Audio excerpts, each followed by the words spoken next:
Assalamualaikum warahmatullahi wabarakatuh. Tonton Fahriza Nora Official. Subscribe, like, share, and comment. Assalamualaikum warahmatullahi wabarakatuh.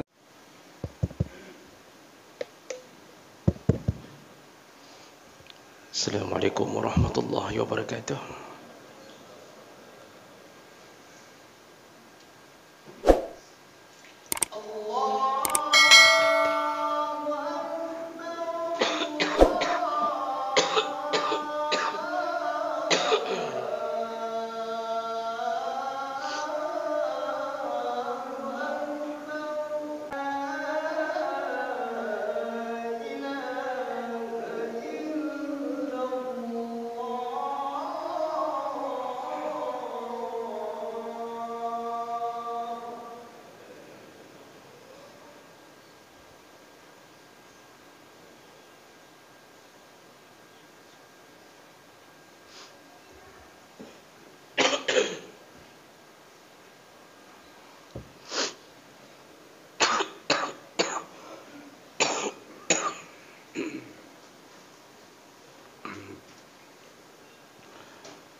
Alhamdulillahi Rabbil Alamin wa bi ni'matihi tatimmu as-salihat. Asyhadu an la ilaha illallah wahdahu la syarika lah wa asyhadu anna Muhammadan 'abduhu wa rasuluhu al-karim. Allahumma salli wa sallim ala nabiyyina wa sayyidina al-Mustafa Muhammadin wa ala alihi wa ashabihi ajma'in. Amma ba'd. فيا عباد الله أوصيكم وإياي بتقوى الله فقد فاز المتقون. أعوذ بالله من الشيطان الرجيم. بسم الله الرحمن الرحيم. وإن كان ذو عسرة فنظرة إلى ميسرة وأن تصدقوا خير لكم إن كنتم تعلمون. صدق الله العظيم.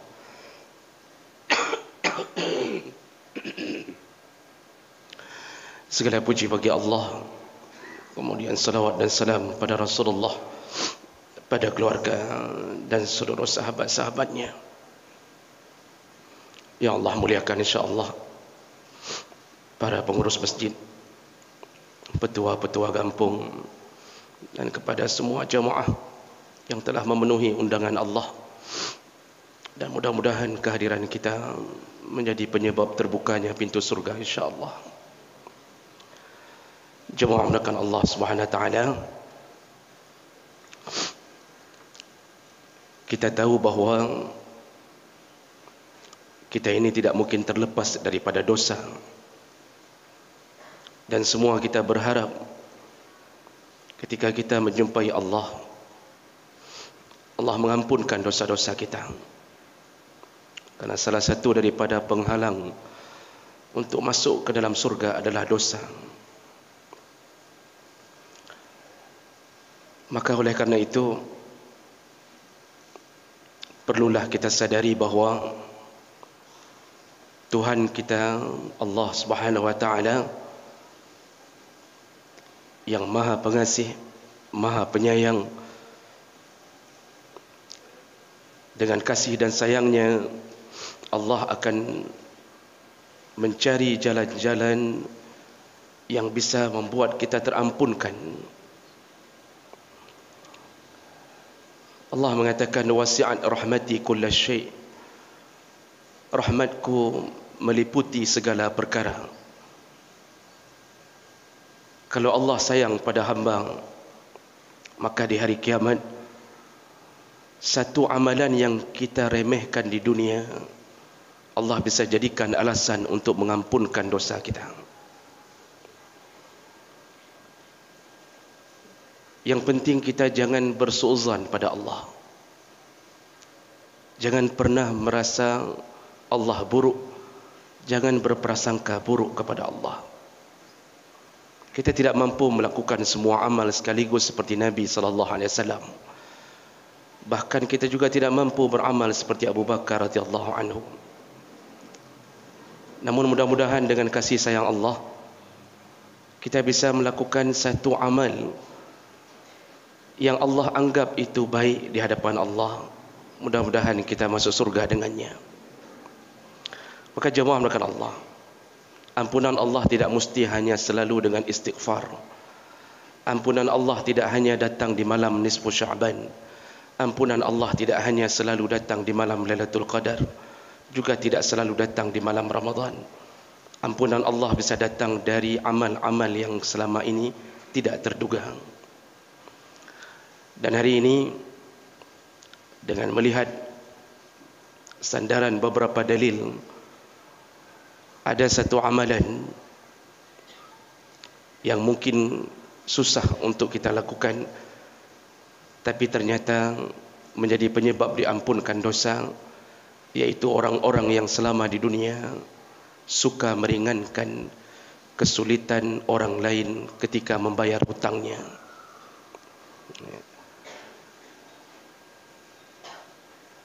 Orang berhutang banyak, tapi yang mau meringankan hutang tidak banyak. Apalagi yang meringankan hutang karena ilmu, karena dia tahu janji Allah. Dalam salah satu hadis riwayat Ahmad dan juga Ibnu Majah, hadis ini derajatnya sahih.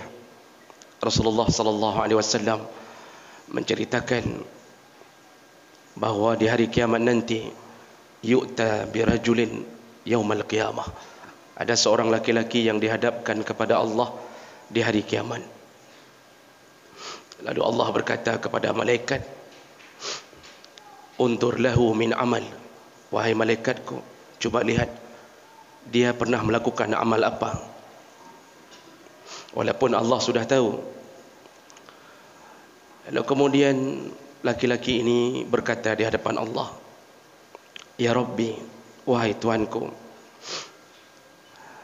ma kuntu a'malu amalan khaira, tidak ada amalan yang baik yang kulakukan, illa anna li malan, aku mempunyai harta, wa ukhalitun nas, dan dengan harta itu di dunia aku sering meminjamkannya kepada manusia.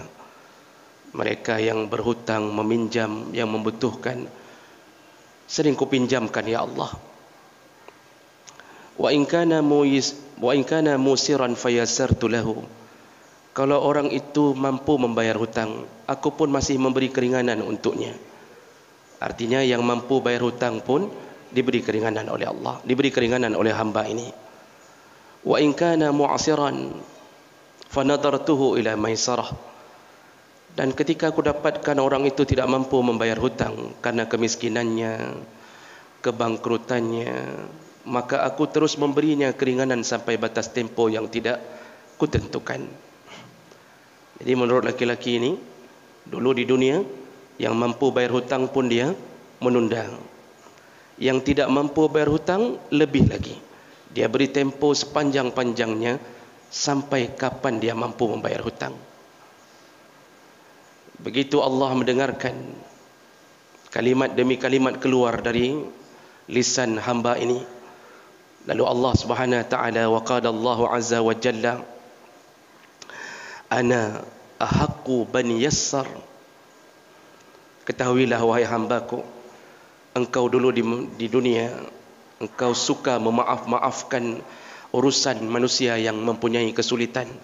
Sebenarnya akulah yang lebih berhak memaafkan kalian, karena aku Tuhan yang maha pemaaf. Tapi engkau suka memaafkan. Artinya maksud Allah, engkau telah mengambil sedikit dari sifatku. Lalu apa kata Allah? Faghafara lahu, diampunkanlah semua dosa-dosa hamba ini, lalu dia dimasukkan ke surga.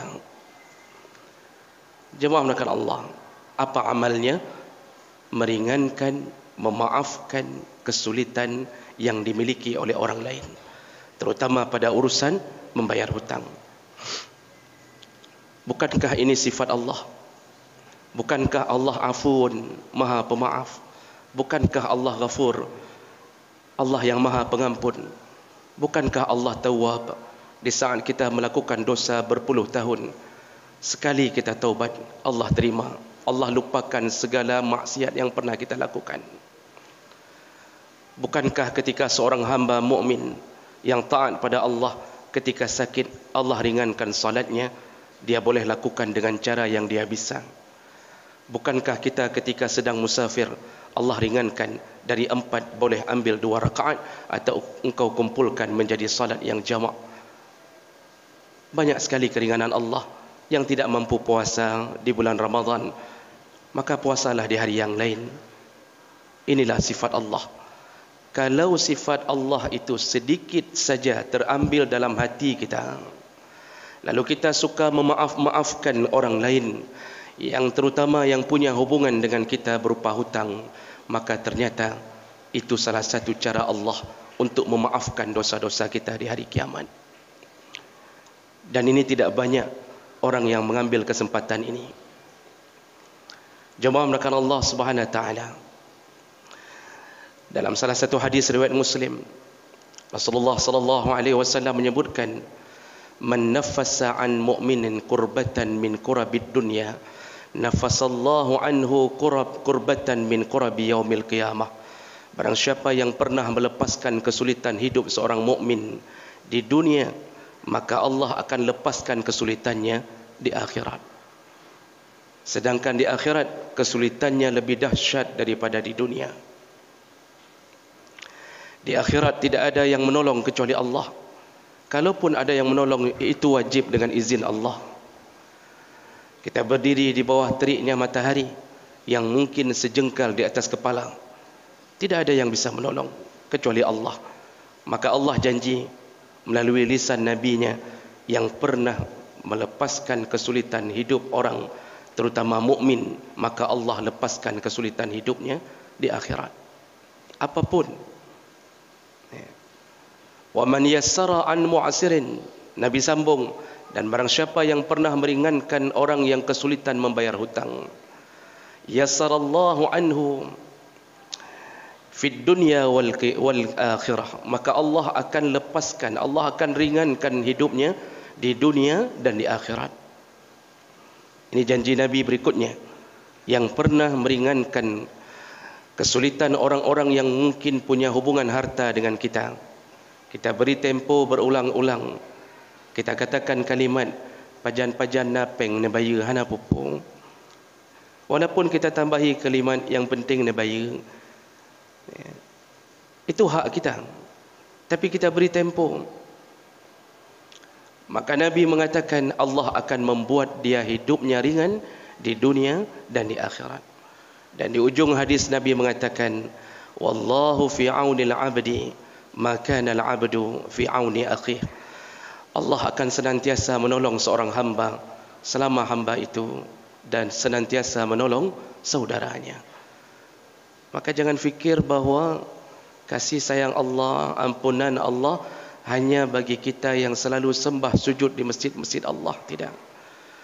Bahkan orang-orang yang selalu berjamaah walaupun punya pahala jamaah, tapi tidak punya sifat sosial pada sesamanya, tidak punya kasih sayang di antara sesamanya, bisa jadi dia adalah orang-orang yang Allah sulitkan hidupnya. Jawab akan Allah Subhanahu wa taala. Saking mulianya orang yang pernah meringankan kesulitan orang yang membayar hutang, sampai Nabi mengatakan dalam hadis juga riwayat Muslim, Rasulullah mengatakan, man yassara an mu'asirin, man andara mu'asiran, barang siapa yang pernah memberi tempo kepada orang yang kesulitan membayar hutang, fakana lahu bikulli yawmin sadaqah, maka Allah catat untuknya di dalam catatan amalnya, dia mendapatkan pahala sedekah qabla an yahilla ad-dain, sebelum hutang itu dilunasi. Lalu Nabi sambung, wa fa iza halla ad-dain, kalau sudah datang temponya kali kedua, lalu kemudian andarahu, dia kembali memberi tempo, fakana lahu bikulli yawmin musalahu sadaqah, maka Allah catat di dalam catatan amalnya 2 kali lipat pahala sedekah sejumlah hutang yang belum dibayar itu. Bayangkan jemaah melakukan Allah, Kita punya uang di tangan orang, mungkin sebanyak 2 juta rupiah. Jatuh tempo 3 bulan yang akan datang. Ketika jatuh tempo itu, dia berkata, "Lolake, maaf, saya mohon maaf, saya belum mampu bayar hutang. Bolehkah saya diberi sedikit keringanan? Berilah tempo lagi." Lalu kita berkata, "Tidak mengapa, bayarlah nanti bulan yang akan datang." Mulai dari waktu diberi tempo itu sampai bulan yang akan datang, tempo yang kedua, Allah catat dalam catatan amal 2 juta setiap hari kita bersedekah, bikulli yaum. Padahal kita tidak mampu bersedekah setiap hari 2 juta. Tidak mampu. Tapi dengan memberi tempo, sekali beri tempo, Allah catat sejumlah hutang di dalam pahala sedekah, tercatat dalam catatan amal. Jatuh tempo kali kedua, dia datang lagi dan kembali mengatakan, "Aku belum mampu bayar hutang. Bolehkah engkau memberi kali kedua keringanan?" Lalu kita mengatakan, "Kapanpun engkau ada uang, bayarlah, tidak mengapa." Kan sering kita orang Aceh yang punya hati yang lembut, dia akan mengatakan, "Pajan-pajan napeng menteng, kapan ada uang bayarlah." Kita tidak bebaskan, kita hanya memberi tempo, meringankan dia. Apa kata Nabi? Semenjak hari itu dicatat dalam catatan amalnya 2 juta tadi menjadi pahala sedekah 4 juta setiap hari. Bayangkan jemaah melakukan Allah, ini kemuliaan. Kita pertahankan segala-galanya hanya karena merindukan surga. Itu uang kita. Kita berhak memarahinya, kita berhak menghabisinya, kita berhak mengejarnya. Tapi karena iman kita, dan kita tahu dia orang kesulitan, bukan penipu, kita ringankan. Allah hargai 2 kali lipat pahala sedekah sejumlah hutang tersebut. Makanya Allah Subhanahu wa taala menyatakan dalam surah Al-Baqarah 280, "Wa in kana zu usratin fanadhiratun ila maisarah." Kalau engkau melihat orang yang berhutang kepadamu tidak mampu bayar, maka berikanlah dia maisarah, berikanlah dia keringanan, tempo yang banyak. Wa antasaddaqu khairul lakum. Tapi ada yang lebih hebat lagi, yaitu ketika engkau sedekahkan hutangmu, engkau katakan pada orang miskin yang telah berhutang kepadamu, "Hana payah bayuli, kalau pemaaf, sudah saya maafkan." Kita lihat hidupnya morat marit, dia tidak mampu bayar, rumahnya tidak berubah, tetap gubuk yang tua, anaknya tidak sekolah, istrinya pun tidak pernah bersolek karena miskinnya. Dengan rasa iman dan kasihan kita, muncul sedikit saja sifat Allah dalam diri kita, lalu kita katakan, "Ku maafkan hutangmu, tidak perlu bayar lagi." Apa yang terjadi jemaah melakukan Allah? "Khairul lakum in kuntum ta'lamun," kata Allah. Itulah amalmu yang paling hebat, seandainya engkau tahu balasanku. Allah tidak menyebut surga, tapi Allah mengatakan, seandainya engkau tahu apa yang kubalas untukmu, wahai orang-orang yang membebaskan hutang, pasti engkau semua berlomba membebaskan hutang. Namun catatannya, ini untuk orang yang ditimpa kesulitan bayar hutang. Tapi kalau untuk para penipu, hana payah hana pegelah Bapak Ibu Allah. Ini untuk orang yang kesulitan, bukan bagi para penipu hutang. Bagi para penipu, katakan saja kita berjumpa di pengadilan Allah nantinya dan merempok di ke Allah. 1 rupiah pun Allah akan bereskan. Tidak lagi diambil dengan dinar dan dirham, tidak lagi dihitung dengan rupiah, tapi dibalas dengan kebaikannya, diambil amal salehnya, diberikan kepada kita. Tidak cukup untuk bayar hutang, terlalu banyak orang yang ditipunya, maka Allah ambil kesalahan korban-korban, Allah timpakan kepadanya. Itu resiko kalau tidak bayar hutang di dunia. Jemaah maka Allah Subhanahu wa taala, dalam satu hadis yang sahih, Abu Qatadah pernah memberi hutang kepada salah seorang sahabat.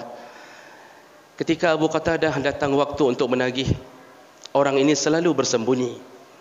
Sampai akhirnya beberapa kali datang, dia temui seorang anak kecil di depan rumah itu. Dan itu ternyata anaknya. Dia bertanya, "Kemana ayahmu?" Kata anak ini, ayah ada. Kenapa dia tidak mau menemuiku? Anak ini mengatakan dia takut kepadamu, dia malu.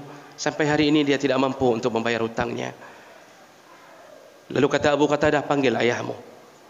Dipanggillah ayahnya. Maka sahabat itu turun dalam keadaan malu. Wajahnya tertunduk di depan Abu Qatadah. Abu Qatadah mengatakan, kenapa engkau selalu menghindar dariku? Kata orang ini, mohon maaf wahai Abu Qatadah, aku benar-benar malu.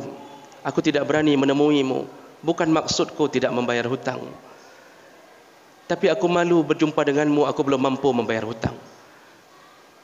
Lalu Abu Qatadah meyakinkan, benarkah engkau dalam kesulitan hidup?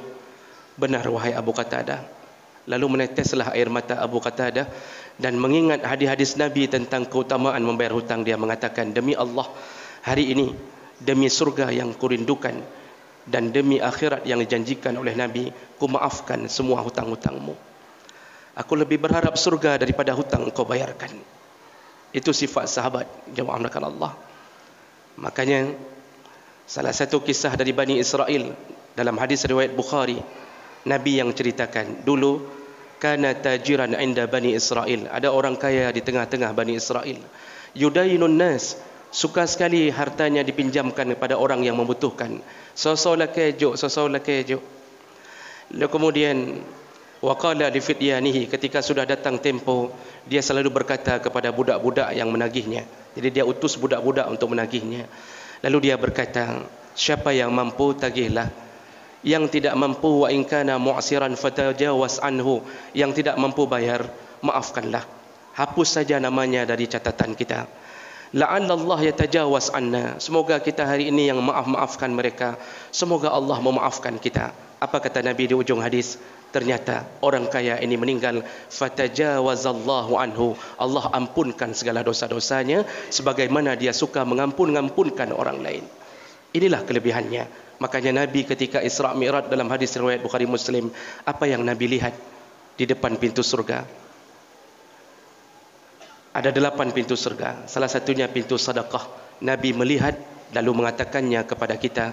Tertulis di atas pintu surga, as-sadaqatu bi'ashri amsalihah, yang bersedekah dibalas 10 kali lipat, wal qardu bisamaniyata asyar, sedangkan yang pernah memberi hutang dibalas 18 kali lipat. Lebih raya pahala orang beri hutang daripada beri sedekah. Para ulama kemudian mengatakan, kenapa bisa begitu? Ternyata jawabannya, kita kalau beri sedekah, bisa jadi orang yang kita beri bisa butuh, bisa tidak butuh. Kita kasih ke orang miskin 100 ribu, bisa jadi dia ada uang di saat itu, bisa jadi dia butuh, bisa tidak butuh. Tapi kalau ada orang mengetuk pintu rumah kita, tetangga yang selama ini baik, lalu dengan wajah malu dia datang, lalu dia ketuk pintu rumah kita dan mengatakan, Nabi peng siat, Nabi pinjam peng siat, maka dia benar-benar membutuhkan, kita beri 18 kali lipat, Allah gandakan apa yang kita beri. Mudah-mudahan jemaah melakukan Allah, sedikit sifat Allah memaafkan orang yang kesulitan bisa muncul di dalam sanubari kita, dan semoga ini menjadi salah satu bahagian yang bisa menyebabkan kita berada di dalam surga Allah Subhanahu wa taala. Innal hamdalillah nasta'inuhu wa nastaghfiruh wa na'udzu bihi min shururi anfusina wa min sayyiati a'malina, man yahdihillahu fala mudilla lahu wa man yudlil fala hadiya lahu. Asyhadu an la ilaha illallah wahdahu la syarika lahu wa asyhadu anna Muhammadan 'abduhu wa rasuluhul karim. Allahumma salli wa sallim ala nabiyyina wa sayyidina al-Mustafa Muhammadin wa ala alihi wa ashabihi ajma'in. Amma ba'd, fa ya ibadallah, أوصيكم وإياي بتقوى الله فقد فاز المتقون. أعوذ بالله من الشيطان الرجيم. بسم الله الرحمن الرحيم. وإن كان ذو عسرة فنذرة إلى ميسرة وأن تصدقوا خير لكم إن كنتم تعلمون. صدق الله العظيم. بارك الله لي ولكم في القرآن العظيم ونفعني وإياكم بما فيه من الآيات والذكر الحكيم وتقبل الله مني ومنكم تلاوته إنه هو السميع العليم.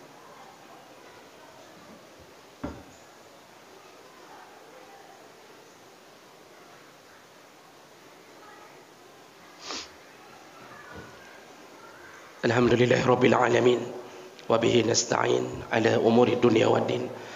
أشهد أن لا إله إلا الله وحده لا شريك له وأشهد أن محمدا عبده ورسوله الكريم. اللهم صل وسلم على نبينا وسيدنا المصطفى محمد وعلى آله وأصحابه أجمعين. أما بعد، فيا عباد الله اتقوا الله حق تقاته ولا تموتن إلا وأنتم مسلمون.